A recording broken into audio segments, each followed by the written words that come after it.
ఈ యొక్క రాత్రి సమయంలో మనం ఇలా కలుసుకోవడానికి దేవుడు చక్కని కృప అనుగ్రహించారు. మనం ప్రత్యేకంగా మ్, మీకు వెంటనే ఈ యూట్యూబ్లో అప్లోడ్ చేయడం కూడా జరిగింది. చాలామంది వారు అడిగారు. దాన్ని బట్టి మేము ఆలోచించి వాటిని అప్లోడ్ చేయడం జరిగింది. ముఖ్యంగా ఈ క్లాస్ అయిపోయిన తర్వాత ఆ, ఎందుకు అనంటే కొంతమంది మన సంఘాల్లో మనం ఏదో సాక్ష్యాలు చెప్పేయడం కాదు, వాక్యం చెప్పేయడం కాదు, మన జీవితాలే ఒక సాక్ష్యాలు కావాలి. మనం చాలాసార్లు కూడా మనం మాట్లాడుతున్నాం, కానీ క్రియలలో చాలా శూన్యం కనబడుతూనే ఉంది. ఆ క్రియలు శూన్యతలోనే చాలామంది ప్రభువుని తెలుసుకోలేకపోతున్నారు. ఆ కారణం చేత మన జీవితాలు ఒక చక్కని కరపత్రాలు కావాలి. అలాంటి జీవితాల కొరకే నేను నేను మాత్రం ప్రార్థన చేస్తూనే ఉన్నా. ప్రభువా, చాలాసార్లు కూడా మేము మాట్లాడుతూ ఉన్నాం, కానీ మా జీవితాలు మాత్రం అలాగా కనబడడం లేదు అనేది. ఆ జీవితాలు కనబడాలి అనే విషయాన్ని గురించే నేను నేను మాత్రం ప్రతిదినం చేసే ప్రార్థనలో అదే ప్రార్థన. ఒకసారి మనం ఒక రైల్వే గేట్ దగ్గర ఉండేవాళ్ళు, లేకపోతే రైల్వేలో పనిచేసేవారు, వారు ఆ లైట్స్ చూపించడం అనేది మనకు తెలుసు. గతంలో ఇంతకు ముందు ఈ సిగ్నల్స్ అన్నీ కూడా కేవలం వాళ్ళు లైట్స్ని పట్టుకుని చూపించేవారు. ఆ లైట్స్ పట్టి చూపించడంలో గ్రీన్ లైట్ని చూపించడం, ఆ రెడ్ లైట్స్ని చూపించడం అనేది దాంట్లో ఒక దీపం పెట్టి వారు చూపించే పెద్ద భూతత్వం లాంటిది ఉండేది. ఇది ఎలా తెలుసు అని అంటే, మా బంధువుల్లో కొంతమంది రైల్వేలో పనిచేసేవారు. వారి దగ్గర ఈ విషయాలను అడిగి తెలుసుకునేవాడిని, చూసేవాడిని కూడా. ఈ షంటింగ్ జరుగుతున్నప్పుడు, లేకపోతే రైళ్ళు రాకపోకలప్పుడు లైట్స్ మనం చూపిస్తూ ఉంటాం. లైట్స్ని చూపిస్తున్నప్పుడు ఒక రోజున ఒక భయంకరమైన యాక్సిడెంట్ జరిగింది. అసలు ఆ యాక్సిడెంట్ జరిగిన తర్వాత ఎందుకు జరిగింది అనే విషయాన్ని గురించి దాని మీద చాలా పోగొట్ట చేయడం జరిగింది. పోగొట్ట చేస్తే వాడు, మీరు లైట్ని వాళ్ళకి చూపించారా అని అడిగారు. వాడు అడిగితే, నేను చూపించానండి, ఆ రెడ్ లైట్ని చూపించాను, ట్రైన్ ఆగకుండా వచ్చేసింది అని అన్నాడు. సరే, ఇదంతా కూడా రెడ్ లైట్ నేను చూపించాను, ఆగలేదు అన్నాడు. ఏ చేత్తో చూపించాలో వాళ్ళకి బాగా తెలుసు. ఒక హ్యాండ్తో గ్రీన్ లైట్, ఒక హ్యాండ్తో రెడ్ లైట్ చూపిస్తారు, ఒకే హ్యాండ్తో చూపించరు. ఇది వాళ్ళకున్న పద్ధతి. ఆ పద్ధతి చూపించినప్పుడు, నువ్వు చూపించావా అని అంటే, అవునండి చూపించాను అని అన్నాడు. ఇంతకీ ఆ గొప్ప యాక్సిడెంట్ జరిగిపోవడానికి కారణం ఏంటి అని ఆరా తీశారు. సరే, ఇంతకీ లైట్ చూపించావు, కానీ అందులో ఆ దీపం వెలుగుతుందా లేదా అనేది చూచావా అని అడిగారు. ఈ రోజున ఈ ఈ లోకం అంతా కూడా ప్రభువుని తెలుసుకోకపోవడానికి కారణం, మనం మన మన జీవిత విధానాలు ఒక లైట్గా కనబడడం లేదు. ఆ కారణం చేతనే అనేక మంది ప్రభువుని తెలుసుకోలేక వారు ఎంతోమంది నరకానికి వెళ్ళిపోతూ ఉన్నారు. మన జీవితాలే సరిగ్గా ఉంటే అనేక మంది ప్రభు చెంతకు వస్తారు. మనం గమనిస్తున్నప్పుడు మరి చెరసాల నాయకుడే మనం తీసుకోవచ్చు. చెరసాల నాయకుడు ప్రభునందు విశ్వాసం ఉంచడం చేత చెరసాల నాయకుడు 16వ అధ్యాయంలో అపోస్తల కార్యంలో తనను బట్టి తన ఇంటి వారందరూ కూడా ప్రభు దగ్గరికి వచ్చారు. అలాగే కొర్నేలి జీవితాన్ని చూసినప్పుడు అతని అతని బంధువులు, అతని ఇంటి వారందరూ కూడా ఆ స్థలానికి వచ్చి దేవుని వాక్యాన్ని విని రక్షింపబడినట్లుగా చూస్తున్నాం. ఈరోజు మన జీవితాలే సరిగ్గా ఉంటే అనేక మందిని ప్రభు చెంతకు తీసుకురాగలం. కానీ జీవితాలు సాక్ష్యాలుగా ఉండడం లేదు. మాటలు చాలా బలంగానే ఉంటూ ఉన్నాయి, కానీ జీవితం కనబడడం లేదు. ముఖ్యంగా కావాల్సింది ఈ రోజుల్లో బోధలకు కరువు లేదు అసలు. నేను ఈ మాట పదే పదే సార్లు చెప్తూ ఉంటాను. బోధలకు కరువు లేదు, బ్రతుక్కే కరువు అయిపోయింది అని అంటున్నా. కనుక క్రైస్తవ బ్రతుకే కరువు అయిపోయింది. బోధలకు మాత్రం ఏమాత్రం తీసిపోవడం లేదు. ఉదయం నుంచి సాయంకాలం వరకు మనకు వినబడుతూనే ఉంటాయి, కానీ ఎప్పుడు కూడా మనం బ్రతికే మనుషుల్ని మార్చగలదు. పౌలు చాలా చక్కగా చెప్పుకుంటూ వచ్చాడు. మీరే మా పత్రికలు అని చెప్పుకుంటూ వచ్చాడు. మీరే మా పత్రికలు అని. కనుక మనమే ఒక పత్రికలు కావాలి. బైబిల్ని మనుషులు చదవరు, కానీ మనల్ని అందరూ చదువుతారు. బైబిల్ పట్టుకుని వెళ్తున్న ప్రతి క్రైస్తవుని చదువుతూ ఉంటారు. ఈ క్రైస్తవులే మంచి సాక్ష్యాలు కలిగి జీవించగలిగితే, బ్రతుకుల్లో చూపించగలిగితే మనం అనేక మందిని ప్రభు చెంతకు ఆకర్షించగలం. మనం గత వారాల్లో మనం ఆలోచిస్తూ స్త్రీలు ఏ విధంగా ఉండాలి అనే విషయాన్ని గురించి పేతురు రాసిన మొదటి పత్రిక 3వ అధ్యాయం మొదటి 6 వచనాల్లో అది గమనించడం జరిగింది. భార్యలు తప్పకుండా వారి భర్తలను ప్రభు చెంతకు రాబట్టవచ్చు, రక్షించుకోవచ్చు అనేది. ఇది మీరు ఒకవేళ అనుకోవచ్చు, ఈ కొరింథీయులకు రాసిన పత్రికలోనికి వెళ్ళి, ఓ భార్య, నీ భర్తను రక్షించుకుందువో లేదో అది నీకేమి తెలియను అనే మాటను తీసుకొని ఇంకా వారు రక్షించుకోలేవు అనే విషయాన్ని గురించి ఆలోచన చేయొచ్చు. మీకు ఎన్నో ప్రశ్నలు రావాల్సిన అవసరత ఉంది. నేను చాలాసార్లు అడుగుతారు ఆ ప్రశ్న అని అనుకుంటూ ఉన్నాను, కానీ ఎవ్వరు కూడా అలాంటి ప్రశ్నలు వేయడం లేదు. కానీ కొరింథీయులకు రాసిన ఆ పత్రికలో మనం గమనిస్తున్నప్పుడు, పౌలు రాసిన పత్రిక, ఆ తర్వాత పేతురు రాసిన పత్రికను మనం ఆలోచన చేస్తూ ఉన్నప్పుడు, ఇది ప్రోగ్రెసివ్ రెవల్యూషన్ అనేది మనం ఆలోచన చేయాలి. కొరింథీయులకు రాసిన పత్రికను ఆ తర్వాతనే మనం గమనిస్తున్నప్పుడు పేతురు రాసిన పత్రిక రాయబడింది. ఆ విషయాన్ని గురించి నేను చెప్తూ, మీరు జీవితం సరిగ్గా ఉంటే మీరు తప్పకుండా రక్షించుకోగలరు. అక్కడ కూడా చెప్పాడు, మీ యొక్క ప్రవర్తన బట్టి వారు పవిత్రులుగా చేయబడతారు అని చెప్పాడు. ఇది మనం సరైన జీవితం.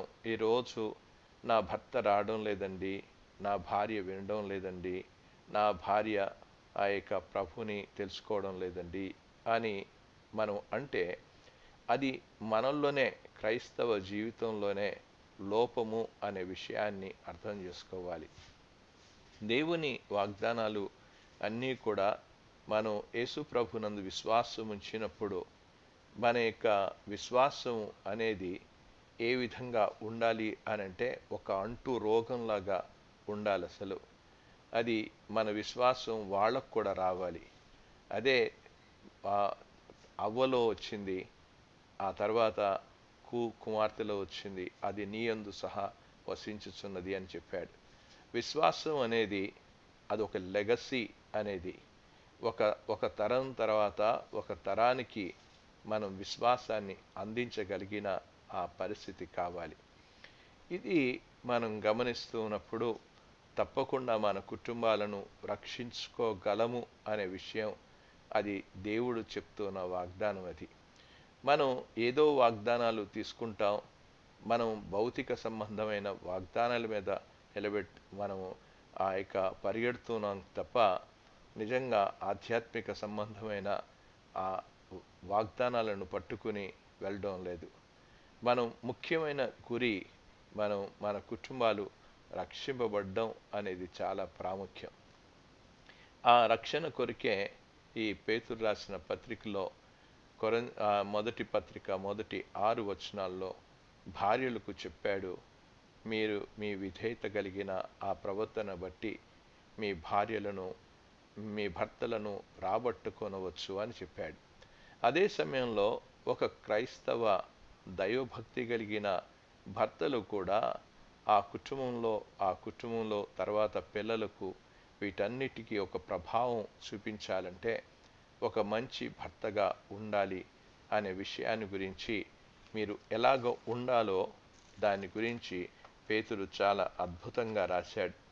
6 వచనాల్లో వాళ్ళకి రాశాడేమో కానీ ఒక్క వచనంలో పురుషులకు రాసినది అద్భుతమైన విషయాలు అందులో కనబడుతున్నాయి. వారికంటే ఎక్కువగానే పురుషులకు చాలా సందేశాన్ని ఇచ్చినట్లుగా చూస్తున్నాం. అందుకే అటువలే పురుషులారా అని చెప్పాడు. పైన అన్నాడు అటువలే స్త్రీలారా అని అన్నాడు. అండంతో మనకు యేసు ప్రభు వారి యొక్క జీవిత విధానం అనేది మనకు ఒక మాదిరి ఉంది. ఏ విధంగా ఆయన లోబడ్డాడు, దేవుని చిత్తానికి లోబడ్డాడు, అలాగే లోబడ్డం అనేది అటువలే అనే విషయాన్ని భర్తలు కూడా చెప్తున్నాడు. అది ఒక ఒక ఒక ఒక సందర్భంలోనే వెళ్తూ ఉంది, ఒక స్ట్రీమ్లో నుంచినే వెళ్తున్నట్లుగా చూస్తూ ఉన్నాం. కనుక ఏ వచనాలను కూడా మనం విస్మరించడానికి వీల్లేదు. అందుచేత మనం యేసు ప్రభు వారిని పోలిన జీవితాన్ని మనం జీవించాలి అనే విషయాన్ని ఇరు పక్షాల వారికి చెప్తూ ఉన్నాడు. దేవుడు ఎవ్వరికి పక్షపాతి కాదు గనక ఇద్దరికి కూడా ఒక మంచి సందేశాన్ని ఇచ్చినట్లుగా చూస్తూ ఉన్నాం. ఇది గమనించినప్పుడు మొట్టమొదట భర్తకు కేటాయించిన పని, ఆ బాధ్యత ఏంటి అనే విషయాన్ని 6 పనులను గురించి కేటాయించాడు, అసైన్మెంట్స్ ఇచ్చాడు అని చెప్పాను. భర్త తన భార్యతో కలిసి జీవించడం అనేది కావాలి. దీని గురించి నేను గతంలో వివరించడం జరిగింది. మళ్ళీ దాని గురించి నేను ప్రస్తావించడం లేదు. కనుక వారు ఏ విధంగా జీవించాలి అనేది, కలిసి జీవించడం అనే దాని గురించి చెప్పాను. రెండవది ఏమన్నాను అనంటే భర్త తన భార్యను అర్థం చేసుకునే విధంగా జీవించాలి అని చెప్పుకుంటూ వచ్చాను. అందుకే జ్ఞానము చొప్పున కాపురము చెయ్యుడి అని అన్నాడు. జ్ఞానము చొప్పున అనేది చాలా చక్కని ఆ జ్ఞానము కలిగి ఉండడం అనేది మన చదువులు అర్థం కాకపోవచ్చు, మన యొక్క ఫిలాసఫీ అర్థం కాకపోవచ్చు, కానీ మనం ఏంటో అనేది భార్యకు అర్థం కావాలి. అది రెండవ పనిని గురించి చెప్పుకుంటూ వచ్చాను. మూడవ పని ఏమిటన్నాను, భర్తలు అర్థం చేసుకోవాల్సిన విషయం అంటే భార్యలు బలహీనమైన ఘటమని అని అన్నారు. 7వ వచనంలోనే ఇన్ని విషయాలు రాసేశాడు. కనుక అక్కడ చెప్పాడు బలహీనమైన ఘటమని అనే దాని గురించి చాలా వివరణ మీకు ఇవ్వడం జరిగింది. అసలు ఈ రోజున చాలామంది ఈ విషయాన్ని అర్థం చేసుకోవాల్సిన అవసరత ఉంది. వారిని మనం బలవంతం చేసి ఏదో చెప్పడం కాదు, వారు బలహీనమైన ఘట్టమని అనే విషయాన్ని చెప్పుకుంటూ వచ్చాడు. ఇక ఈ రోజున మనం వెళ్ళేది భర్తకు కేటాయించిన 4వ పని ఏంటి అనే విషయాన్ని గురించి మనం ఆలోచన చేద్దాం. ఎలాగ ఆ విషయాన్ని భర్త తన భార్యను ఒక స్త్రీ అని గ్రహించి కాపురం చేయాలి. ఇది ఒక స్త్రీ ఆమె అనే విషయాన్ని గురించి మనం ఆలోచన చేయాలి. అందుకే ఈ 7వ వచనంలో అటువలనే పురుషులారా జీవనమను కృపావరంలో మీ భార్యలు మీతో పాలివారయున్నారని ఎరిగి ఎక్కువ బలహీనమైన ఘటమని భార్యను సన్మానించి మీ ప్రార్థనలకు అభ్యంతరము కలగకుండునట్లు జ్ఞానము చొప్పున వారితో కాపురము చెయ్యుడి అని చెప్పాడు. కనుక అక్కడ మన ఇంగ్లీష్ బైబిల్లో మనం ఆలోచన చేస్తున్నప్పుడు షీ ఈజ్ ఏ ఉమెన్ అని రాసుకుంటూ వచ్చాడు. ఆమె ఒక స్త్రీ అనే విషయాన్ని గురించి ఆలోచన చేయాలి. ఎలాగా రాశాడు అసలు దీన్ని మనం గమనిస్తూ ఉన్నప్పుడు ఇది చాలా స్పష్టంగా కనబడుతుంది. ఏ పదజాలాన్ని గ్రీకులో ఉపయోగించాడు అనంటే గైనకోస్ అనే ఉపయోగించాడు. దీన్ని GYNAIKEOS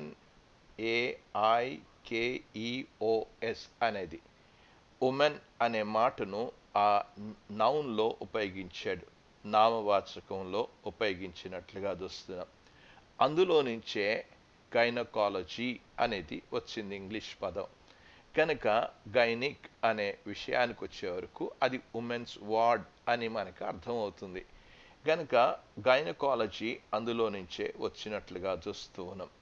ఈ పదాన్ని గ్రీక్లో నుంచే ఉపయోగించాడు.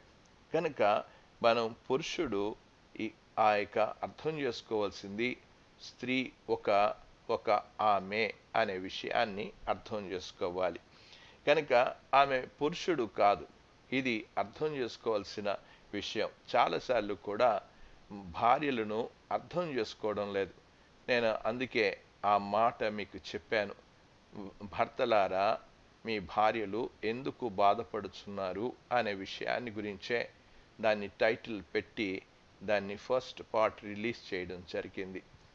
కనుక ఎందుకు ఆమె స్త్రీ అనే విషయాన్ని అర్థం చేసుకోవడం లేదు. ఇక్కడ ఉపయోగించిన పదజాలం అనేది మనం గమనిస్తున్నప్పుడు వేరే వేరే పదజాలాలు స్త్రీకి ఉపయోగించవచ్చు, కానీ ఆ పదజాలాన్ని ఉపయోగించలేదు. షీ ఈజ్ ఏ ఉమెన్ అని ఉపయోగించినట్లుగా చూస్తున్నాం. ఆమె స్త్రీ అని చెప్పడం జరిగింది. ఇక్కడ నౌన్లో అక్కడ ఆంథ్రోపాలజీ అనే విషయాన్ని ఆంథ్రోపే అని మార్చలేదు. ఆంథ్రోపే అనే విషయాన్ని ఒక స్త్రీగా, పురుషుడు అనే దాన్ని మార్చలేదు అసలు. అక్కడ ఏమని మార్చాడు ఆయనంటే ఆమె ఒక స్త్రీ అనే విషయాన్ని, గైనకాస్ అనే విషయాన్ని ఉపయోగించినట్లుగా చూస్తున్నాం. ఇది ఆంథ్రోపే అని ఉపయోగించలేదు అసలు. మనం చాలా జాగ్రత్తగా అర్థం చేసుకోవాలి. పేతురు రాసిన పత్రిక చాలా అద్భుతమైన పత్రిక. చిన్న చిన్న పదజాలాల్లోనే పెద్ద అర్థాలను తీసుకొచ్చేశాడు. కనుక అందుకే పేతురు అతను ఉపయోగించిన గైనకాలజీ అనే విషయాన్ని గురించి అందులో నుంచే వచ్చింది. కనుక వేరే పదజాలాన్ని ఉపయోగించలేదు. కనుక భర్తలు అర్థం చేసుకోవాల్సింది ఏంటంటే స్త్రీ అనేది ఆమె ఒక స్త్రీ అనే విషయాన్ని గురించి మనం అర్థం చేసుకోవాలి. స్త్రీ పురుషులు వేరు అనే విషయాన్ని, వారి యొక్క శారీరక పరిస్థితి వేరు అనే విషయాన్ని, వారి మానసిక పరిస్థితి వేరు, ఇది బాగా అర్థం చేసుకోవాలి. వారి శారీరక పరిస్థితి, మన బ్రెయిన్స్ చాలా పెద్దగా ఉంటాయి, పురుషుడు యొక్క బ్రెయిన్స్, వాళ్ళు చిన్న బ్రెయిన్ కనుక అని చాలా అనుకోవచ్చు. ఇందులోనే ఉంది చాలా విషయాలు మనం గమనించవలసిన విషయం. కనుక స్త్రీ పురుషుల్లోనూ దేవుడు చాలా భిన్నంగానే చేశాడు అసలు. అది బైబిల్ కూడా బోధిస్తూ ఉంది, సమాజం కూడా బోధిస్తూ ఉంది, ఒక సైంటిఫిక్గా మెడికల్గా కూడా ఇది బోధిస్తున్నట్లుగానే మనం చూస్తున్నాం. కనుక పురుషుడు స్త్రీ అనేది రెండు పదజాలాలు వేరు, వారి యొక్క జీవిత విధానాలు కూడా చాలా తేడాలు ఉన్నాయి, ప్రధానమైన తేడాలు కనబడుతున్నట్లుగా చూస్తూ ఉన్నాం. ఇది బాగా అర్థం చేసుకోవాలి. కనుక ప్రతి దాంట్లో కూడా సైంటిఫిక్ డేటా అంతా కూడా మనం చూస్తూ ఉన్నప్పుడు భర్తలు ఆలోచించినట్లు స్త్రీలు ఆలోచించే విధానం వేరుగానే ఉంటున్నట్లుగా చూస్తూ ఉన్నాం. కనుక మనం అంతే మాత్రమే కాదు, భర్తలు వ్యవహరిస్తున్నట్లుగా స్త్రీలు వ్యవహరించడం అనేది వేరుగానే ఉంటూ ఉంది. భర్తలు ఏదైనా మాట్లాడాలి అనంటే మాట్లాడే విధానంలోకిను స్త్రీల యొక్క మాట్లాడే విధానంలో చాలా భిన్నంగానే కనబడుతున్నట్లుగా చూస్తున్నాం. అందుకే ఇక్కడ అర్థం చేసుకోవాలి, షీ ఈజ్ ఏ ఉమెన్ అనే విషయాన్ని. అన్నిట్లో వేరేగానే ఉంటుంది. ఆమె ఆలోచనలు వేరే, వారు ప్రవర్తించేది వేరే, వారి క్రియలు వేరే అనే విషయాన్ని. కనుక దేవుడు వారిని వేరుగానే సృష్టించాడు అనేది అర్థం చేసుకోవాలి. కనుక ఇది ఇది చాలా ప్రాముఖ్యం. కనుక ఇది మనం గమనించకపోతే అక్కడే సమస్యలు అనేవి ఉత్పన్నమవుతాయి అసలు. కనుక అర్థం చేసుకోకపోవడం చేతనే సమస్యలు వస్తూ ఉన్నాయి. ఎప్పుడు చూసినా నా భర్త నన్ను అర్థం చేసుకోడు అనే కంప్లైంట్స్ వస్తూ ఉన్నాయి. ఎందుకు వస్తూ ఉన్నాయి అని అంటే, ఇది దైవభక్తి కలిగిన పురుషుడు భార్యను అర్థం చేసుకోవడానికి ప్రయత్నం చేయాలి. ఇక హార్వర్డ్ ఒక సైకాలజిస్టు, అతను కరోల్ గిలిగన్ అనే వ్యక్తి ఈ విషయాన్ని గురించి చర్చించాడు. హార్వర్డ్ సైకాలజిస్ట్ అతను ఇచ్చిన చాలా స్త్రీలు పురుషులు వేరువేరు అని చర్చించడం జరిగింది. అతను ఇచ్చిన ఆ కన్క్లూజన్స్లో, లేకపోతే అతడు ఇచ్చిన ముఖ్యమైన విషయాల్లో స్త్రీల యొక్క ఉనికి యొక్క ముఖ్య అంశాలు దేని మీద వారు చాలా చక్కని పరిశోధనలు వారు చేయడం జరిగింది. స్త్రీ పురుషుల మీద ఎంతో పరిశోధన చేసిన తర్వాత మనం వారిని అర్థం చేసుకోవడానికి ప్రయత్నం చేయాలి. నేను ఇంతకు ముందు ఒక ఫ్యామిలీ కాన్ఫరెన్సెస్లో మాట్లాడుతున్నప్పుడు ఈ విషయాలు స్త్రీలను మనం అంత సులువుగా తీసి పారేయవద్దు. దయచేసి భర్తలు అర్థం చేసుకోవాల్సిన విషయం ఏంటంటే, మనం చాలా సులువుగానే తీసేస్తాం. అసలు వారి యొక్క విధానం చాలా వేరు అనేది అర్థం చేసుకోవాలి. వారు జీవితంలో ప్రతి అంశానికి చాలా చక్కగా అన్నిటికీ వారికి డిఫరెంట్ కలర్స్ అనేవి ఉంటాయి, డిఫరెంట్ యాంగిల్స్ అనేవి ఉంటాయి. వారు ఏ సంభాషణ చేసినా ఎంత చక్కగా సంభాషణ చేస్తారు. కనుక వాటినన్నిటినీ కూడా మనం అర్థం చేసుకోవాలి. జస్ట్ నేను ఒక చిన్న ఉదాహరణ నేను మీకు చెప్పాలని నేను ఆశపడుతూ ఉన్నాను. చాలాసార్లు కూడా మనం స్త్రీల యొక్క, మీరు ఒకవేళ మ్యాచింగ్ సెంటర్కి స్త్రీలు వెళ్తే, మనం ఒకవేళ మ్యాచింగ్ సెంటర్కి వాళ్ళతో పాటు మనం వెళ్తే ఆ మాటల్లో మనం అర్థం చేసుకోవచ్చు. మీరు స్కార్లెట్ అనేది మీరు చూస్తూ ఉన్నప్పుడు, ఒక రెడ్ అనేది చూస్తున్నప్పుడు ఆ రెండుటిని కూడా మనం ఏమంటామంటే రెడ్ అని అంటాం. కానీ వారు రెడ్ అనరు, వారు స్కార్లెట్ రెడ్ అంటారు, రెడ్ అంటారు, బ్లడ్ రెడ్ అని అంటారు, బ్రిక్ రెడ్ అంటారు. మనం ఒక్కటే దాన్ని అంతటినీ ఇక్కడ కలిపి ఒక రెడ్ అని అనేస్తాం. అలాగే చాలా రంగుల్లో కూడా మనం కొన్ని రంగులు అన్నిటినీ కలిపి అది ఆకుపచ్చగా ఉంది అని వాళ్ళు అలాగ అనరు, వాళ్ళు అలాగ ఆలోచించరు. వారి కళ్ళు కూడా చాలా డిఫరెంట్గానే ఉంటాయి.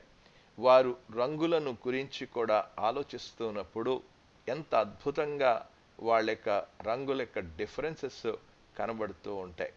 కనుక ఎందుకు అర్థం చేసుకోండి, మనం చాలాసార్లు కూడా అర్థం చేసుకోకే మన భార్యలను బాధ పెడుతున్నాం అనేది ఈ యొక్క క్లాస్లో వింటున్న పురుషులందరూ కూడా అర్థం చేసుకోవాలని మనవి చేస్తూ ఉన్నాం. పురుషులు ఎప్పుడూ కూడా స్వయం అవలంబన అనేది కనబడుతూ ఉంటుంది. స్త్రీ ఏం చేస్తుంది అనంటే, పురుషుడు తన యొక్క సెల్ఫ్ మీదనే ఎక్కువ మనసు నిలబెడతాడు. కనుక స్త్రీలు ఏం చేస్తారు అనంటే, వారి యొక్క విధానం వేరే, వారు అందరి గురించి ఆలోచన చేస్తారు. పురుషులు ఏం చేస్తారు, స్వేచ్ఛకు ఎక్కువగా విలువ ఇస్తారు. స్త్రీలు ఏం చేస్తారు అనంటే, వారు ఆలోచించేది అంతా కూడా వారు స్వేచ్ఛను ఒకదానికి ఒకటి లింక్ చేసుకుంటూనే ఉంటారు.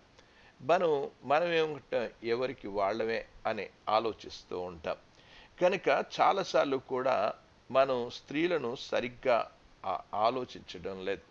స్త్రీలు ఎప్పుడు అందరితో కలిసి ఉండాలని ప్రయత్నం చేస్తారు.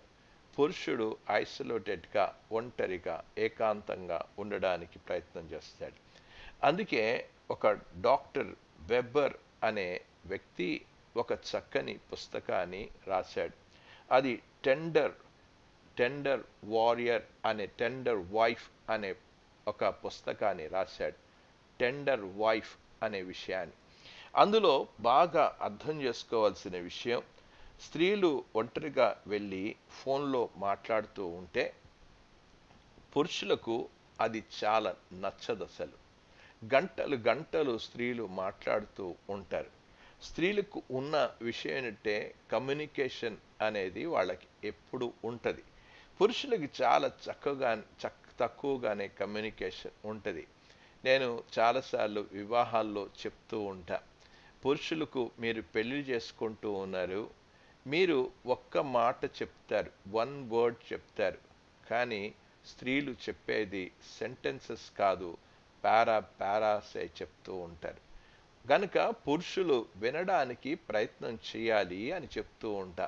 కనుక ఈ రోజున గుర్తుపెట్టుకోవాల్సిన విషయం ఏంటంటే, స్త్రీలు ఒక విషయాన్ని చాలా కూలంకషంగా చెప్పడానికి ప్రయత్నం చేస్తారు. పురుషులు కేవలం ఒక్క మాటతో లేకపోతే ఒక సెంటెన్స్తోనే వేరేగా చెప్పేయడం జరుగుతుంది. వీరందరికి కూడా మనస్తత్వం వేరే, కానీ ఆమె నీ సహచరిగా ఉంది, నీ ఫ్రెండ్గా ఉంది అనే విషయాన్ని అర్థం చేసుకోవాలి. ఇది బాగా అర్థం చేసుకోవాల్సిన విషయం అసలు. కనుక స్త్రీలు పురుషులు చాలా భిన్నంగానే ఉంటారు అసలు. కనుక ఒక స్త్రీ ఒక సహచారిగా ఉంటూ ఉంది, ఒక స్నేహితురాలుగా ఉంటూ ఉంది. ఇది బాగా అర్థం చేసుకోవాలి. కనుక ఒక పురుషుడు ఒంటరిగా ఉండడం, చిన్నగా మాట్లాడడం అనే విషయాన్ని కావచ్చు, కానీ భార్య అలా కాదు. ప్రతీది కూడా చాలా సున్నితంగానే తీసుకుంటుంది, చాలా సున్నితంగానే భావిస్తుంది. ఆమె ఆలోచించేదంతా కూడా సున్నితంగానే ఆలోచిస్తుంది. కనుక మనం పురుషులుగా మనమంతా కూడా భవిష్యత్తు మీద కేంద్రీకరిస్తాం. కానీ ఇక్కడ స్త్రీ తన అవసరాలపైనే ఎక్కువగా దృష్టి పెడుతుంది. ఇప్పుడు అవసరాల గురించే ఆమె ఎప్పుడు కూడా దృష్టి పెడుతుంది. భవిష్యత్తుని గురించి ఆలోచిస్తాడు పురుషుడు, స్త్రీ ఇప్పుడు అవసరాల మీదనే ఎక్కువగా దృష్టి పెడుతుంది అనే విషయాన్ని. ఈ తేడాలు చాలా చక్కగా అర్థం చేసుకోవాలి. కనుక దేవుడు చేశాడు ఇది. మనం ఇదంతా కూడా నీది తప్పు, అర్థం చేసుకోవడం లేదు అని అనుకోవడం కన్నా, దేవుడు చేసిన విధానాన్ని ఆ స్త్రీని అర్థం చేసుకోవడానికి అర్థం చేసుకోవాలి. నిజానికి పనిలో కూడా చాలా తేడా ఉంటుంది. వారు చేసేది దాన్ని మనం అర్థం చేసుకోవడానికి ప్రయత్నం చేయాలి. అంతేకాని వారు చేసే దాని మీద మనం దాడి చేయడం, యుద్ధం చేయడం, విమర్శలు చేయడం, వాటిని ఏమాత్రం కూడా చేయొద్దు అసలు. ప్రతి దాన్ని కూడా ఈ వెబ్బర్ అనే వ్యక్తి, డాక్టర్ వెబ్బర్ అనే టెండర్ వైఫ్ అనే పుస్తకాన్ని రాసిన ఆ వ్యక్తి వాటన్నిటిని కూడా ఆస్వాదించు. వారు చేసేదంతా కూడా ఆస్వాదించు. ఇది దేవుడు చేశాడు, ఈ తేడాలను వాటి మీద యుద్ధం చేయొద్దు, వాటినన్నిటినీ కూడా సద్వినియోగం చేసుకో అని చెప్పుకుంటూ వచ్చాడు. స్త్రీల యొక్క వారు బలహీనమైన ఘట్టమని నేను పదే సార్లు చెప్తూ వారిని అర్థం చేసుకోవడానికి ప్రయత్నం చేయండి. మనం చాలాసార్లు కూడా పురుషులు స్త్రీలు అప్పుడప్పుడు ఏదన్నా టూర్కి వెళ్తూ ఉంటారు. ఆ టూర్కి వెళ్తూ ఉన్నప్పుడు లేకపోతే విహార యాత్ర అని చెప్పచ్చు. కనుక సైట్ టూర్కి వెళ్తూ ఉన్నప్పుడు కొన్నిసార్లు మనం చూస్తూ ఉంటాం, ఎర్లీ మార్నింగ్ ఆ యొక్క సూర్యుని యొక్క కిరణాలు చూడాలి అక్కడ, లేకపోతే అవి చూడాలి. ఈ కొండల మీద ఈ సూర్య ఉదయం ఇలాగ వస్తుంది, ఉదయం లెగడం అనే విషయాన్ని. అందరి స్త్రీలకి అలాంటి అభిరుచి ఉండకపోవచ్చు. కొంతమందికి వారు అటువంటి అభిరుచి ఉండొచ్చు. కానీ స్త్రీలు వారు చేసే ఎప్పుడు లేచి మనం 4 గంటలకే లేవాలి, చాలా చీకట్లో లేచి 6 మైళ్ళు నడుచుకుని వెళ్ళాలి, లేకపోతే రైడింగ్ చేసుకుని వెళ్ళాలి, ఆ స్థలానికి వెళ్ళాలి అనంటే అక్కడ చాలాసార్లు స్త్రీలు ఉదయం లెగడానికి వారు ఎంత మాత్రం కూడా ఇష్టపడరు అసలు. వాళ్ళు ఎక్కడికైనా బయటికి వెళ్తే ఎక్కువగా రెస్ట్ తీసుకోవాలని వాళ్ళు ఆలోచిస్తున్న విధానాన్ని మనం చూస్తూ ఉంటాం. కనుక వారిని బలవంతం చేసి మనం లోబడమని చెప్పడం అనేది అది ఆమెను అర్థం చేసుకోలేదు అనేది అర్థం చేసుకోవాలి. కనుక మనం కొన్నిసార్లు అనుకుంటుంటాం, మరి సామెతల గ్రంథంలో రాశాడు కదా, 31వ అధ్యాయంలో ఆమె పెందలకడనే లేచి తన యొక్క ఇంటి వారి కొరకు ఇవన్నీ చేస్తున్నది కదా, నా భార్య ఎందుకు లెగదు అని అనుకుంటూ ఉన్నాం. కానీ పేతురు ఒక రఫ్ మ్యాన్, టఫ్ మ్యాన్. అతడు ఒక బలవంతుడైన పేతురు తన భార్యను ఎలాగ అర్థం చేసుకోగలిగాడో చెప్పాడు. తన యొక్క అనుభవాల్లో నుంచి అతడు రాసిన విధానాన్ని చూస్తే స్త్రీ ఒక బలహీనమైన ఘటమని అని చెప్పుకుంటూ వచ్చాడు. కనుక వారు దేవుడు చేసిన విధానాన్ని మనం అర్థం చేసుకోవడానికి ప్రయత్నం చేయాలి. వారి ఫీలింగ్స్ వేరే, వారి ఆనందం వేరే, వారి యొక్క అనుభూతులు వేరే. కనుక వీటిని అర్థం చేసుకోవడానికి ప్రయత్నించగలిగినప్పుడే నిజంగా ఆ కుటుంబంలో చాలా చక్కని సఖ్యత అనేది ఉంటుంది, అండర్స్టాండింగ్ అనేది ఉంటుంది. తద్వారా పిల్లల మీద అది చాలా చాలా చాలా ప్రభావాన్ని చూపిస్తుంది అనే విషయాన్ని అర్థం చేసుకోవాలి. ఇది ఈ దినమున మొదటి విషయం చెప్పాను. అంటే వరుసలో మనం చూస్తున్నప్పుడు 4వది. 5వ పనిని ఏంటి కేటాయించాడు అనంటే, భర్త తన భార్యను సన్మానించాలి అని చెప్పుకుంటూ వచ్చాడు, గౌరవించాలి అని చెప్పాడు. మన బైబిల్లో మనం చూస్తూ ఉన్నాం, బలహీనమైన ఘటమని భార్యను సన్మానించి అనే విషయాన్ని చెప్పాడు. కనుక పేతురు రాస్తున్న ఆ సంస్కృతిని మనం అర్థం చేసుకోవాలి. ఎందుకు రాశాడు సన్మానించడం లేదా అని అనుకోవచ్చు. సన్మానిస్తూ ఉంటే ఎందుకు ఈ మాట రాయాల్సి వచ్చింది? సన్మానించడం లేదనే రాసుకుంటూ వచ్చాడు. మన దేశంలో కూడా స్త్రీలకు విలువను ఇవ్వం అసలు. ఏ ఏ ఏ ఏ గ్రంథమైనా సరే స్త్రీకి సరి అయిన విలువ ఇవ్వలేదు అసలు. ఇక్కడ చెప్తూ ఉన్నాడు, ఆ రోజున భార్యలను అపహసిస్తే ఎంతో చాలా గొప్పగా అనుకునేవారు, గేలి చేస్తే చాలా అనుకునేవారు. రోమా ప్రభుత్వంలో పరిపాలన అయితే అది భయంకరమైన దుష్ట పరిపాలన. అది ఒక రూత్లెస్ ఆ యొక్క గవర్నమెంట్ అనేది భార్యలను చాలా చులకనగా చూసేవారు. వాళ్ళు ఎలాగా చూసేవారు అనంటే, భార్యను ఒక ఆట వస్తువుగా, ఒక కీలుబొమ్మగా చూడడం అనేది చూస్తూ ఉన్నాం. యూదులకి ఇది అలవాట్లేదా? స్త్రీలకు ఏమన్నా గౌరవించారా అనంటే, ఇక యూదుల సాంప్రదాయంలో భార్యలను ఎలాగా చూశారు అంటే, వాళ్ళంతా కూడా స్వార్థముతోనే ప్రేమించారు. నిజంగా ఇక్కడ చెప్తున్న అటువలనే అని చెప్పిన భాగంలో మనం గమనిస్తూ ఉన్నప్పుడు, లేకపోతే ఎఫ్ఎస్సి పత్రికలోనికి మనం ఆలోచన చేస్తున్నప్పుడు, క్రీస్తు ప్రభువారు ఎలాగ ప్రేమించారు, అగప్పే ఆ ప్రేమతో ప్రేమించడం కనబడడం లేదు. వారి యొక్క స్వార్థం కొరకే వారిని ప్రేమించినట్లుగా చూస్తూ ఉన్నాం. కనుక క్రైస్తవ సాంప్రదాయం ఏంటి అనంటే, భార్యను సన్మానించడం, గౌరవించడం, అపహాస్యం చేసేది కాదు, అసభ్యంగా మాట్లాడేది కాదు క్రైస్తవ సాంప్రదాయం. అది పేతురు ఇక్కడ రాస్తూ వచ్చాడు. గనుక భార్యలు ఎందుకు బాధపడుతూ ఉంటారు అనంటే, సన్మానించడం అనేది కనబడడం లేదు. పురుషులు ఏం చేయాలి? భార్యలను సన్మానించడం అనేది, గౌరవం ఇవ్వడం నేర్చుకోవాలి. ఆమె చాలా విలువైనది అనేది గుర్తుపెట్టుకోవాలి.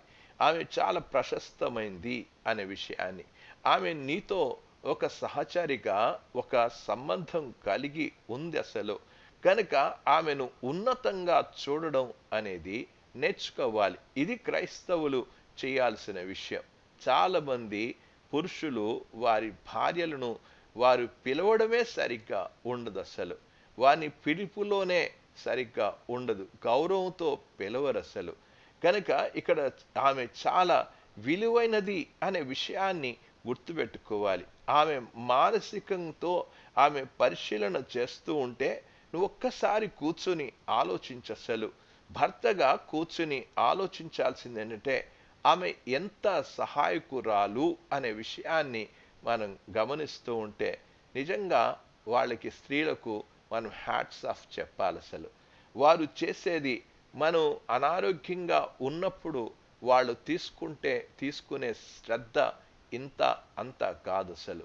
ఎంత శ్రద్ధ తీసుకుంటారు. వారిని మనం తీసి పారేయడం కాదు. అందుకే ఇక్కడ చెప్పాడు ఆమె తీసుకున్న శ్రద్ధను గురించి ఆలోచించు. ఆమె నీకు చక్కని వంటలు చేసి వంట చేస్తున్న దానిని బట్టి ఆమెను గౌరవించడం నేర్చుకో. ఆమె నీకు ఎంత పరిచర్య చేస్తుంది. ఈరోజు వాషింగ్ మిషన్స్ వచ్చేసాయి, కానీ ఆ రోజు స్త్రీలు బట్టలు ఉతికి ఎంత పరిచర్య చేసేవారు. ఒకసారి కూర్చుని ఆలోచించు. ఆవిడికి ఇచ్చే జీతం ఏమిస్తూ ఉన్నాను? ఏమీ జీతం ఇవ్వడం లేదు అసలు. నీ పిల్లల్ని పెంచి పాలిచ్చి పెంచుతూ ఉంటే ఆమెకి ఏంటి జీతం అనే విషయానికి వచ్చే వరకు ఏ జీతం కూడా లేదు. ఆమెకు ఏమీ లేకుండా మనం అనుకుంటాం 8 hours కష్టపడి వచ్చేస్తున్నాం, ఆఫీస్లో పని చేస్తున్నాం అని అనుకుంటాం. కానీ స్త్రీలు చేసే పని ఏ అమోఘమైన పని అసలు. ఏం పని చేసావు ఉదయం నుంచి అని అనుకుంటాం. పిల్లల్ని ఒకసారి సాకడం అనేది, పిల్లలు ఆ అనారోగ్య పరిస్థితి ఉన్నప్పుడు రాత్రంతా కూడా నిద్రపోదు అసలు. ఎలాంటి తల్లిగా ఆమె ఉందో పాత్రను ఒకసారి ఆలోచించాలి. ఎంత నీకు సహకారిగా ఉంది. ఒక చక్కగా చెప్పాల్సిన అవసరం ఉంది. అన్నిటిలో ఇంత చక్కగా నీ బాధలో వచ్చినప్పుడు ధైర్యం చెప్పే పరిస్థితి కనబడుతూ ఉంది. నిన్ను ప్రోత్సహించే పరిస్థితి కనబడుతూ ఉంది. ఈరోజు మార్టిన్ లూథర్ అంత గొప్ప పరిచర్య చేయగలిగాడు అనంటే భార్య యొక్క ప్రోత్సాహం లేకుండా చేసేసాడా? భార్య లేకుండా ఒక రిఫార్మేషన్ వచ్చేసిందా అనంటే భార్యనే. అగస్టిన్ యొక్క తల్లిని గురించి ఆలోచన చేస్తే ఆ భార్య పరిచర్య చేయకపోతే భర్త వచ్చేవాడా? ఎంత అద్భుతమైన విషయం ఇది. అర్థం చేసుకోవాల్సిన విషయం. కనుక దైవభక్తి గల భర్త ఏం చేస్తాడు అనంటే భార్యను గౌరవిస్తాడు. మాటల్లోనూ లేకపోతే మానసికంగా అవమానించడం అనేది జరగదు అసలు. కనుక స్త్రీలను గౌరవించడం అనేది ఆమె ఆమె ఆమె ఎక్కువగా నువ్వు ఎక్కువ చేసి మాట్లాడమండం లేదు. ఆమె చేసిన దానికి నువ్వు ప్రతి దానికి దయగా కరుణతో మాట్లాడవలసిందిగా నేను మనవి చేస్తూ ఉన్నాను. ఇక్కడ గమనించవలసిన విషయం ఇది. దేవుని వాక్యం చెప్తుంది భార్యలను సన్మానించుడి అని చెప్పుకుంటూ వచ్చాడు.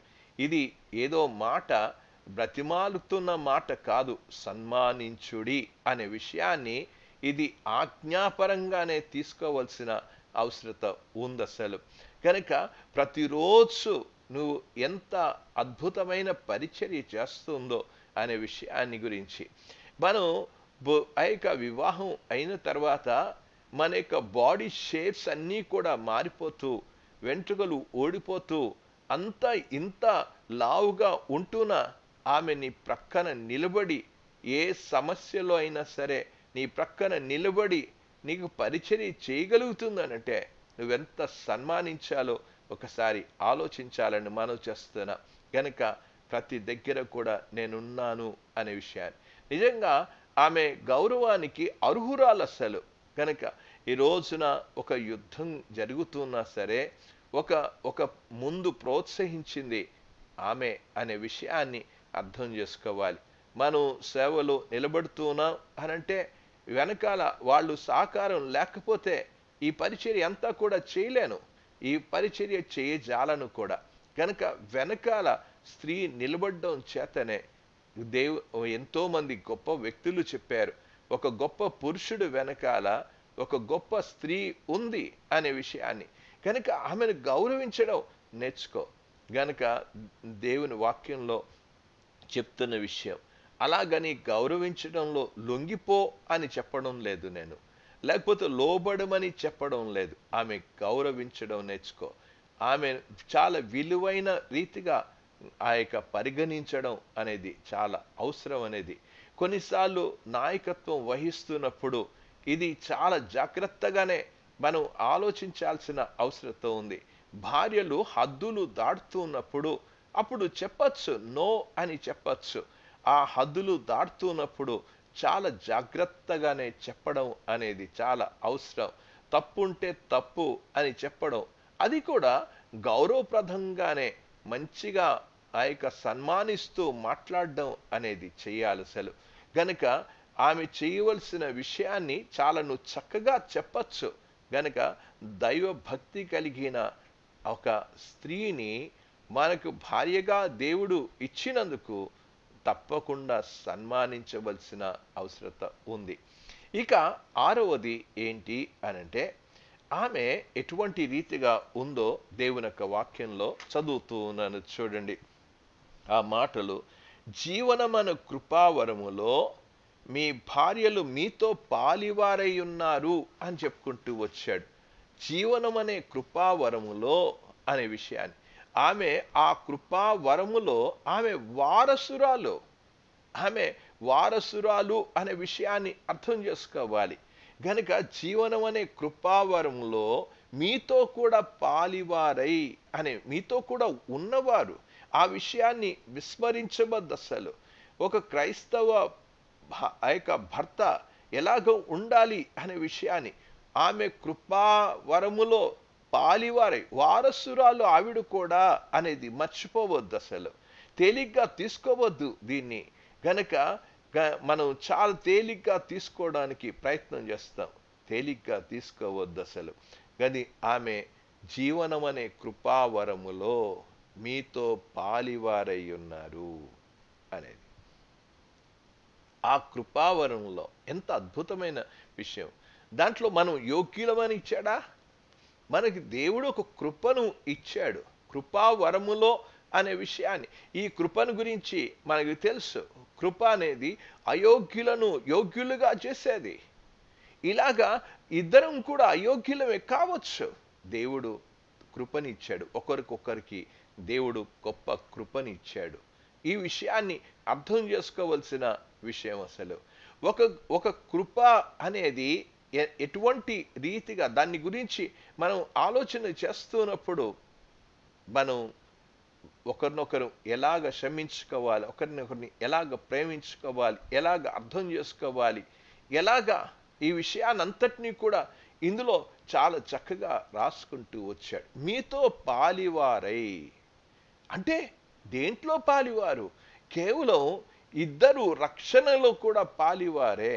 ఇద్దరు కూడా చూపించవలసిన కృప, ప్రజలకు చూపించాల్సింది ఆ కృపా ప్రభావాన్ని చూపించగలగాలి. మేమిద్దరం కూడా రక్షణ పొందిన వాళ్ళం, ఇద్దరు కూడా ప్రభుని అంగీకరించిన వాళ్ళం. ఎలాగొస్తారు? అక్కడ భార్యలు తమ ప్రవర్తన వలన భర్తలను రాబట్టవచ్చు అనడం మాత్రమే కాదు, భర్తలు కూడా భార్యలను సరైన రీతిగా ఆధ్యాత్మికంగా పెంచవలసిన బాధ్యత అనేది కూడా ఉంది. ఇద్దరు కూడా జీవనం అనే కృపావరములో, ఒకరు అటు ఒకరు ఇటు అనేది కాదు, ఇద్దరు కలిసి అనేది. కనుక ఇద్దరు కూడా రక్షింపబడి పరలోకమునకు వారసులు. ఇది ప్రభువుని తెలుసుకున్న వాళ్ళు. దేవుడు ఒక గొప్ప ఆస్తినిచ్చాడు. అందుకే సామెతల గ్రంథంలో చెప్పుకుంటూ వచ్చాడు, ఆమె విలువైన వ్యక్తిగానే ఎంచినట్లుగా మనం చూస్తూ ఉన్నాం. మనం సామెతల గ్రంథంలోని చూసినప్పుడు ఆ విషయాలను చాలా బాగా మనం ఆలోచన చేసాం. అసలు ఆమె అమూల్యమైన అనే విషయాన్ని చెప్పుకుంటూ వచ్చాడు దేవుని యొక్క వాక్యంలో. అట్టిది ముత్యము కంటే అమూల్యమైనది అని చెప్పాడు. గనక దేవుడు ఇచ్చిన భార్య చాలా అమూల్యమైనది. చాలామంది వారు పట్టించుకోరు. ఈ పట్టించుకోకపోవడం చేత ఏదైనా జరిగిన తర్వాత బాధపడడం కాదు, దేవుడు నీకు ఇచ్చిన ఎలాగ ఉండాలి, ఎలాగ కాపురం చేయాలి, బలహీనమైన ఘట్టమని సన్మానించి ఆమెను గౌరవించి ఆమెతో కాపురము చేయడం జ్ఞానము చొప్పున ఎందుకు ఇదంతా కూడా చేయాలి అనంటే 7వ వచనంలో ఒక విషయాన్ని చెప్పాడు. ఎందుకు ఇదంతా కూడా అనంటే మీ ప్రార్థనలకు అభ్యంతరము కలగకుండా అనే విషయాన్ని చెప్పాడు. ఎందుకు ఇదంతా భర్తలు ఎందుకు ఇంత జాగ్రత్తగా ఉండాలి అనే 6 విషయాలు చెప్పడానికి కారణం ఏంటంటే రీజన్ ఏంటి అనంటే మీ ప్రార్థనలకు అభ్యంతరము కలగకుండానట్లు అన్నాడు. అభ్యంతరాలు, నువ్వు ఎంత భక్తిగా సేవ చేస్తే ప్రయోజనం ఏంటి? నువ్వు ఎంత బోధ చేస్తే ప్రయోజనం ఏంటి అసలు? కనుక ఇక్కడ చెప్తున్న విషయం ప్రార్థనలకు ఆటంకము కలగకుండానట్లు అనే విషయాన్ని ఇక్కడ చెప్తూ వచ్చాడు. మనం ప్రార్థన చేస్తున్నావు, ప్రార్థనకు జాబ్ వస్తుందా?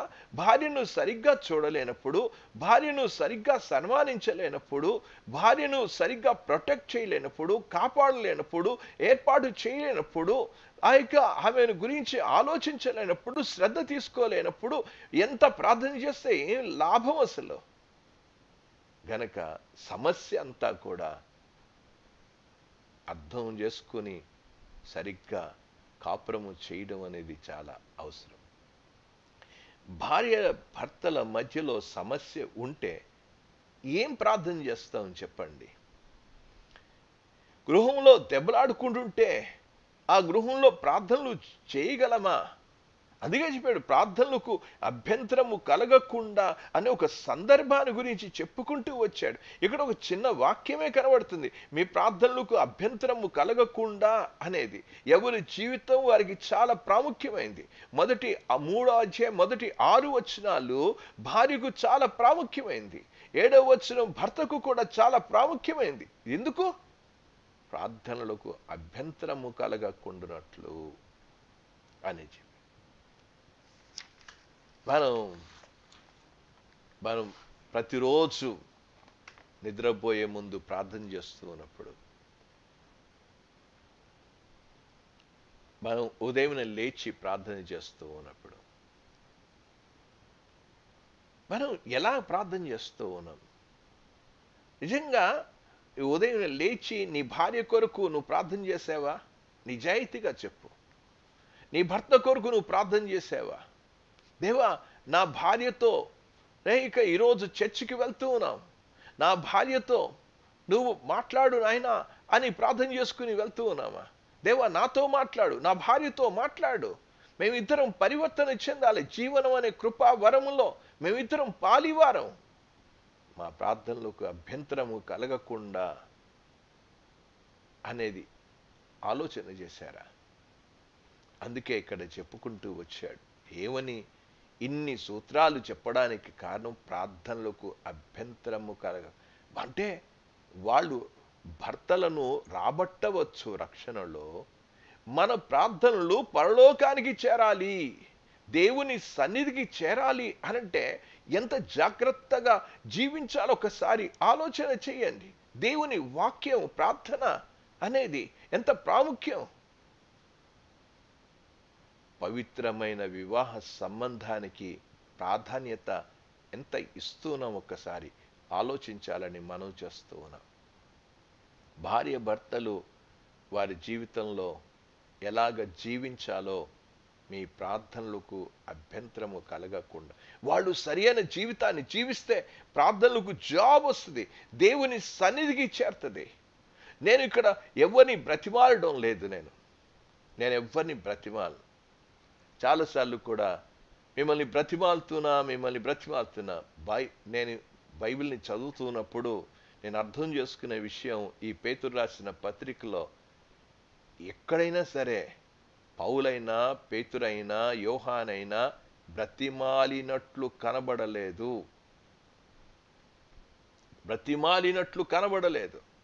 అది విడిచిపెట్టేశాడు. సన్మానించుడి అని చెప్పాడు, మీరు ఇలాగ ఉండాలి అని చెప్పాడు. మీరు బ్రతిమాలుతున్నా అని చెప్పలేదు. ఎక్కడ కూడా బ్రతిమాలుకున్నట్లు లేదు, బ్రతిమాలుకున్నట్లు కనబడడం లేదు. దేవుడు మనల్ని బ్రతిమాలడం లేదు, దేవుడు జీవించమని చెప్తూ ఉన్నాడు.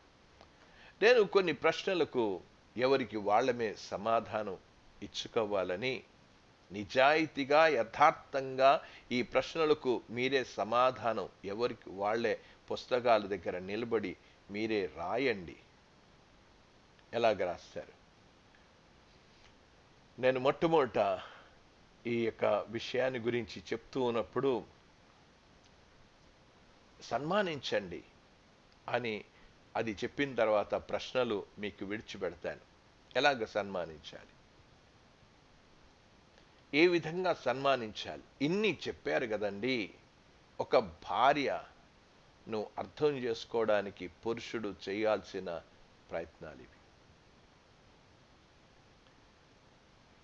వారిని ప్రతి దాంట్లో నీ భార్యను సన్మానించడం నేర్చుకో.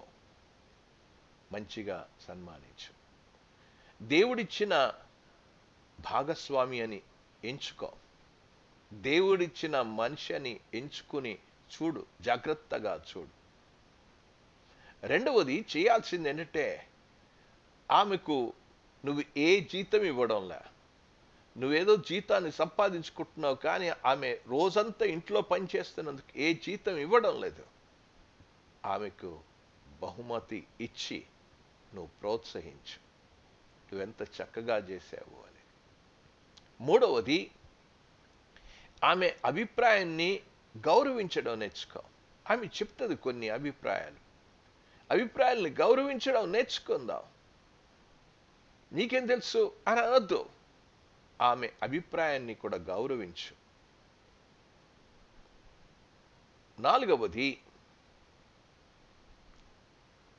మంచిగా పంచుకో. ఆమెను అడిగి తెలుసుకో ఎలాగున్నావు అనే విషయాన్ని. మంచిగా అడిగి తెలుసుకో. ఐదవది, వారితో మాట్లాడుతున్నప్పుడు చాలా జ్ఞానయుక్తంగా మాట్లాడడం నేర్చుకోవాలి.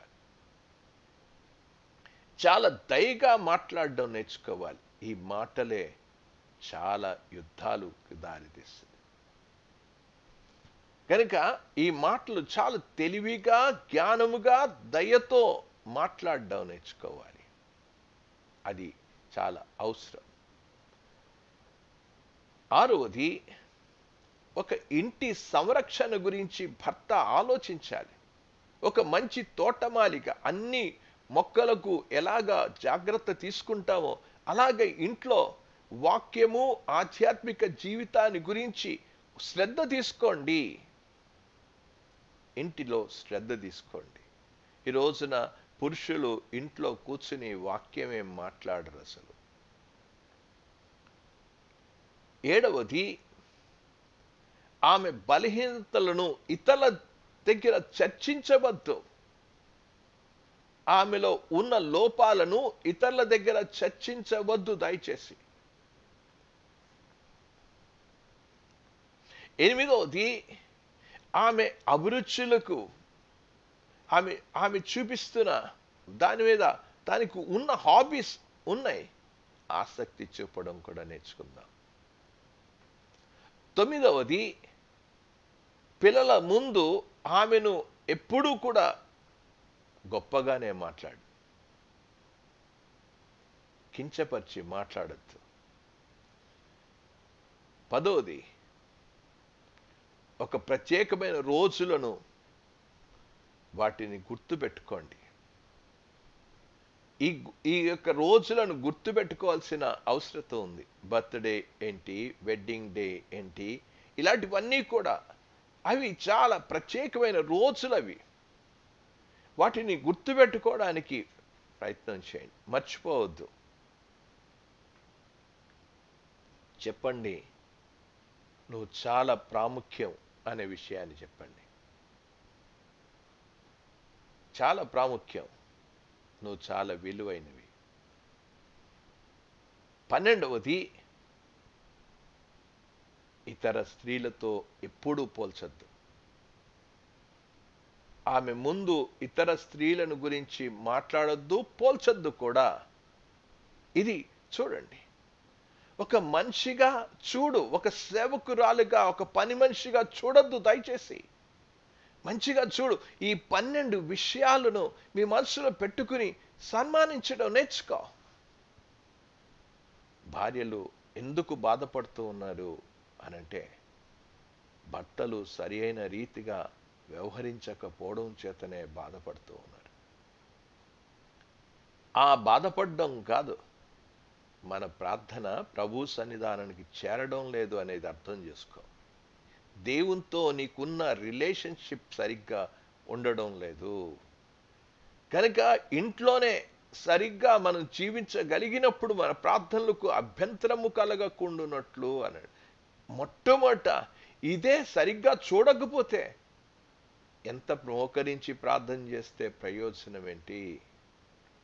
ఈ రోజున ఇదే అర్థం చేసుకుని భర్తలు సరి చేసుకుంటే ఆ కుటుంబం ఒక పరలోక నమూనాలోనే ఉంటుంది. అందుకే మనం మనం మనం భార్యల విషయంలో మనం ఆలోచన చేస్తూ ఉన్నప్పుడు వారిని ఎలాగ చూడాలో, ఎలాగ ప్రవర్తిస్తూ ఉన్నారు. ఒక్కొక్కసారి చాలా విచిత్రంగా ప్రవర్తిస్తూ ఉంటారు. ఎందుకు అలా ప్రవర్తిస్తున్నారు అని అనుకోవద్దు. ఈ విషయాన్ని మనం గుర్తుపెట్టుకోవాలి. విచిత్రంగా వారు ప్రవర్తిస్తూ ఉన్నప్పుడు ఎందుకు ప్రవర్తిస్తున్నారు అర్థం చేసుకోవడానికి ప్రయత్నం చేద్దాం. నేను ఒక సైకాలజీ బుక్ గురించి I'm okay you are okay, I'm okay you are okay, I'm not okay you are not okay. కనుక ఆమె ఓకే అయితే నేను ఓకే అవ్వాలి. ఈ విషయాన్ని బాగా గుర్తుపెట్టుకోవాలి. అప్పుడే సమస్యలు రావు. మనం గమనించవలసింది, నీ భార్యను నువ్వు నిజంగా అందరు ముందు గౌరవిస్తూ ఉన్నావా? ఏదో చెప్పేసి పొగడేమని చెప్పడం లేదు. మొట్టమొదట గౌరవించడం నేర్చుకో. ఆమె నీ జీవితంలో నీకు మొదటి ప్రాధాన్యతలో ఆమె ఉందా? ఏది ప్రాధాన్యత? ఆమె నీ జీవితంలో ప్రాధాన్యత కలిగి ఉందా? అసలు ఆమెకి నువ్వు సరైన రీతిగా ఒక ప్రొటెక్షన్ ప్రొవైడ్ అనేది కనబడుతుంది. అసలు కొంతమంది పట్టించుకోరు. కొంతమంది భార్యల గురించి ప్రార్థన కూడా చేయరు. ఇది అందుకే చెప్పాడు, ఎందుకు బాధపడుతున్నారు భార్యలు. ఇది అర్థం చేసుకుంటే వాళ్ళని అర్థం చేసుకోవడం అనేది దేవుణ్ణి, అందుకే అన్నాడు జ్ఞానము చొప్పున అన్నాడు. మనకి చాలా జ్ఞానం అవసరం. నేను ఒక బుక్లో చదివిన విషయాన్ని గురించి మనం ఆలోచన చేస్తే, స్త్రీ యొక్క మానసిక స్థితి పురుషుని యొక్క మానసిక స్థితి ఎలాగుంటుంది అనంటే, పెళ్ళైన ప్రతి ఒక్కరికి తెలుస్తుంది. బ్యాచులర్గా ఉన్నప్పుడు నువ్వు ఒక బ్యాగ్ వేసుకుని వస్తావు, కానీ పెళ్ళైన తర్వాత భార్య పెద్ద సూట్ కేస్ వేసుకుని వస్తుంది. నువ్వు ఒక 2 జతలతో మేనేజ్ అయిపోతావేమో, కానీ ఆమె అయితే ఒక 10 చీరలు పెట్టుకునన్నా వస్తుంది. ఒక 3 డేస్కే ఎందుకులే మనకు జాలే 2 జతలు, ఒక 2 జతలు ఉంటే, ఒక 3 షర్ట్లు ఉంటే చాలే అనుకుని మేనేజ్ చేస్తారు. అక్కడే ఉంది, అర్థం చేసుకోవాలి. ఒకవేళ బజార్కి వెళ్తే ఆ బజార్లో మీకు కావాల్సింది ఏంటో కొనుక్కుని వస్తారు, కానీ ఆవిడ్ని బజార్కి తీసుకుని వెళ్తే బజార్లో ఈ రోజున మనం మహల్కి వెళ్తూ ఉన్నాం, లేకపోతే సూపర్ మార్కెట్, లేకపోతే మోర్, ఇలాంటి వాటికి వెళ్తున్నప్పుడు వాళ్ళైతే ట్రాలీయే పట్టుకొచ్చేస్తారు. మనం ఒక బ్యాగ్ తీసుకుని వెళ్తాం, వాళ్ళు ట్రాలీ పట్టుకొచ్చేస్తారు. ఈరోజు రేపు ఎల్లుండి అన్నీ ఆలోచించుకుని తీసుకొచ్చేస్తారు.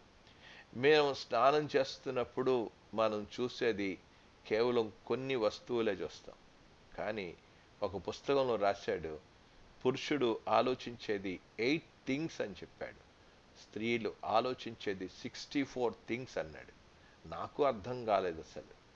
ఈ రోజున స్త్రీల యొక్క మెంటాలిటీ అనేది అర్థం చేసుకోవడం చాలా కష్టం.